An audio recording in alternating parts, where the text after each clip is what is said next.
Bonjour à toutes et à tous et bienvenue dans votre journal. Nous sommes le jeudi 6 février, voici les titres de l'actualité.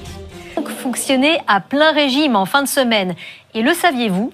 Des Français se chauffent encore au charbon. Ils sont rares, 0,01%, soit quelques milliers, le plus souvent dans les Hauts-de-France, et c'est lié à l'histoire de la région.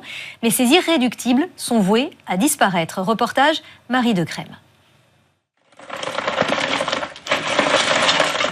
Tous les matins, le même rituel. Ah oui, là, tranquille jusqu'au soir. Hein. Francine tisonne et remplit son convecteur à charbon. C'est le seul point de chauffage de sa petite maison qu'elle loue avec son mari depuis 35 ans. Quand je me lève le matin, je regarde, j'y arrivé à la moitié.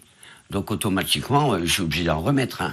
La retraitée est une de ces inconditionnelles du charbon. 72 ans et autant d'hivers chauffés au boulet noir.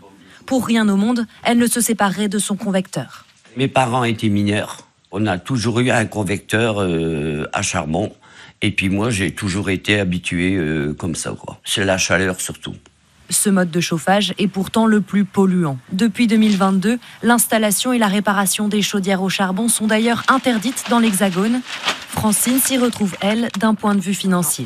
Ça me revient à 160 € par mois. Je trouve que c'est raisonnable par rapport à des collègues que je connais qui ont le gaz.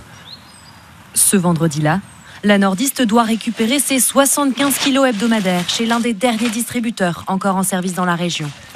Si la plupart des charbonniers ont cessé leur activité après le Covid, ce marchand de combustible continue de vendre la matière fossile en complément du bois et du pellet.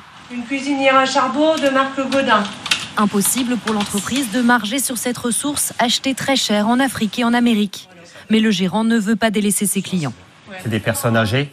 Des personnes qui n'habitent pas forcément en ville, qui ne sont pas rattachées au gaz de ville. Et c'est des gens tout simplement qui ont une petite retraite et qui n'ont pas les moyens de faire un projet de rénovation d'habitation. En France, environ 20 000 foyers recourent à cette source d'énergie fossile. Pour encourager la transition énergétique, plusieurs aides financières sont à la disposition des particuliers.